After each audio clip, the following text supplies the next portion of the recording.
दोस्तों, दुनिया में कुछ लोग ऐसे भी होते हैं जिनकी जिंदगी में इस कदर मुश्किलात होती हैं जिसके बारे में इंसान तसव्वुर भी नहीं कर सकता। वो दुनिया के किसी भी मुल्क में चले जाएं, उनके हालात नहीं बदलते।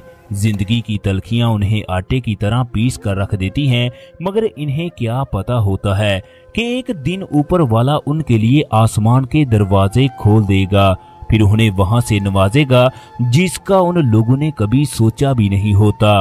ऊपर वाला अपने खजानों के मुंह उनके लिए खोल देता है। मोहम्मद आदिल, जिसका ताल्लुक फैसलाबाद से था, वो 6 साल का था जब वालिदैन इस दुनिया से रुखसत हो गए।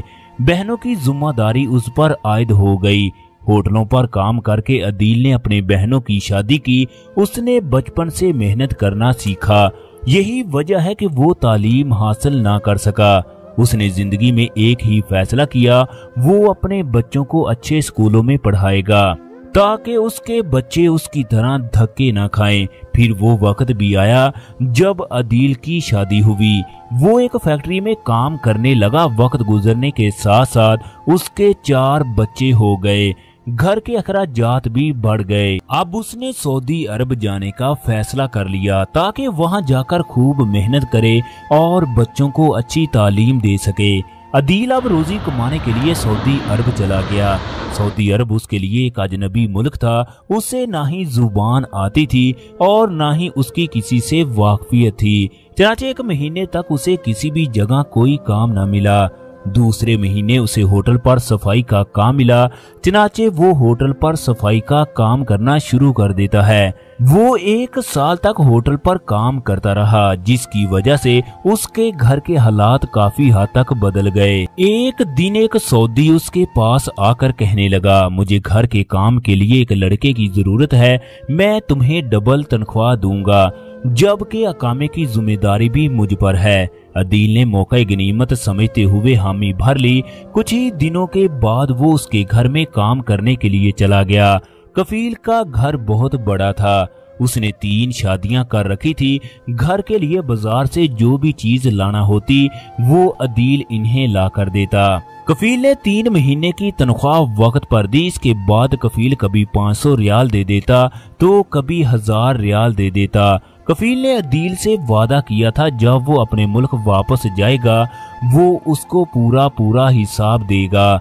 अदील भी मुतमईन था कि जब वो घर वापस जाएगा तो अपनी बकाया रकम ले लेगा और वापस जाकर कोई कारोबार करेगा। ये 2 साल तक उसके यहाँ काम करता रहा। इसके बाद थोड़े से पैसे लेकर छुट्टी पर घर चला गया। दोस्तों, इस तरह उसे सऊदी अरब में काम करते हुए 4 साल का अरसा हो गया। अब वो खरूज लगवाकर अपने मुल्क वापस जाना चाहता था। बात की कि वो उसका हिसाब कर दे, उसके साथ साथ खरूज भी लगा दे। अब वो मजीद सऊदी अरब में रहना नहीं चाहता। कफील ने अदील से 1 महीने का टाइम मांगा। जब अदील ने दोबारा बात की तो उसने कहा, वैसे तो तुम अपनी तमाम तनख्वाह पहले ही ले चुके हो, मैंने खरूज लगा दिया है, तुम किसी भी लम्हे वापस जा सकते हो। ये ऐसी खबर थी जिसने उसे रेजा कर दिया, क्योंकि उसकी कुल कमाई तो सऊदी कफील के पास थी। वो एक अनपढ़ इंसान था, लिहाजा वो कफील के साथ कोर्ट में भी नहीं जा सकता था। अदील ने कई बार उसकी मिन्नत समाजत की, मगर कफील मानने के लिए तैयार नहीं था। कफील की बड़ी बीवी ने भी उसे समझाया, मगर वो किसी भी सूरत हिसाब करने के लिए तैयार नहीं था, क्योंकि अदील की रकम 60,000 रियाल के करीब थी। ये एक बहुत बड़ी रकम थी, लिहाजा कफील उस रकम पर काबज हो गया। इसके बाद अदील अपने मुल्क में वापस आ गया। वो दिन रात परेशान रहता कि मेरे साथ क्या हुआ, मैंने किसी का बुरा नहीं चाहा।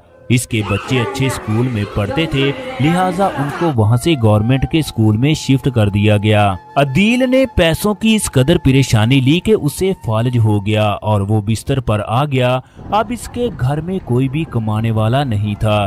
दवाई के लिए पैसे नहीं होते तो वो रोने लगता। उसकी बीवी भी हौसला देती, मगर वो ना चाहते हुए भी उसके बारे में सोचने लगता कि कैसे सऊदी कफील ने उसे धोखा दिया। अदील का बड़ा बेटा 9 साल का था। उसने उसे स्कूल छुड़वाकर एक होटल पर लगा दिया।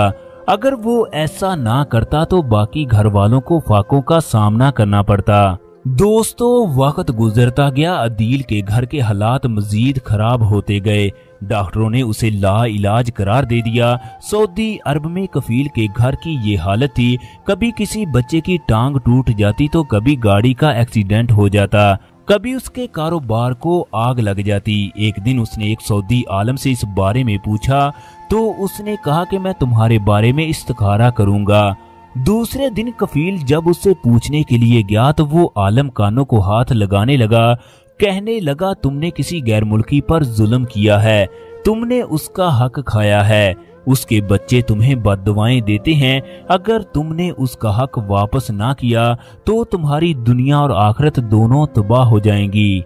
वो आदमी तुम्हें कहीं भी मिले उसकी मजदूरी वापस कर दो। कफील को अपनी गलती का एहसास हुआ, ये मैंने क्या कर दिया। उसने घर आकर अलमारी खोली, उसमें अदील के घर का पता, अकामे की फोटो कापियां पड़ी थी, लिहाजा उसने तमाम चीजों को बैग में रखा। अगले दिन का पाकिस्तान का वीजा लगवाया और फैसलाबाद पहुंच गया। वहां से उसने एक टैक्सी वाले को अदील के शनाख्ती कार्ड की फोटो कापी दिखाई कि मुझे इस घर में जाना है। चनाचे टैक्सी वाला कफील को उसके घर ले आया। उसका घर फैसलाबाद के नजदीक एक गांव में वाक़ था। टैक्सी वाले ने अदील के घर का दरवाजा खटखटाया तो उसकी बेगम घर से बाहर निकली। उसने बताया ये आप लोगों का मेहमान है, ये अदील से मिलना चाहता है। चनाचे अदील की बीवी कफील को अंदर ले गई। अदील बिस्तरे मर्ग पर पड़ा था, उसका एक बाजू सुन था। जैसे ही कफील ने अदील को देखा तो उसकी चीखें निकल गई।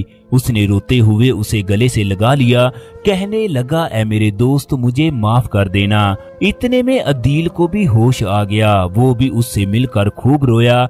उसने कहा कि मैं सोच भी नहीं सकता था तुम इस सदमे को बर्दाश्त नहीं कर सकोगे। अगर तुम्हें कुछ हो जाता तो मैं कभी भी अपने आप को माफ ना कर पाता। चनाचे कफील ने पाकिस्तान में एक बड़ी सी गाड़ी ली, एक ड्राइवर रखा जो उसे लाहौर के महंगे तरीन अस्पताल में लेकर गया। उसका इलाज करवाया। 1 महीने के अंदर अदील बिल्कुल ठीक हो गया। कफील ने वापस जाते हुए उसे 1 लाख रियाल और 1.5 करोड़ की गाड़ी तोहफे में दे दी। उसे जाते हुए कहने लगा तुम्हें जब भी रकम की जरूरत हो मुझे कॉल कर देना, इंशाल्लाह रकम आपके पास पहुंच जाएगी, बस मेरे भाई मुझे माफ कर देना। दोस्तों दुनिया में वो लोग बेहतरीन हैं जिन्हें अपनी गलती का एहसास हो जाए। दोस्तों आज की हमारी वीडियो कैसी लगी? अगर आज की हमारी वीडियो पसंद आए तो वीडियो को लाइक और शेयर कीजिएगा। इसके साथ साथ चैनल को सब्सक्राइब करना मत भूलिएगा। शुक्रिया।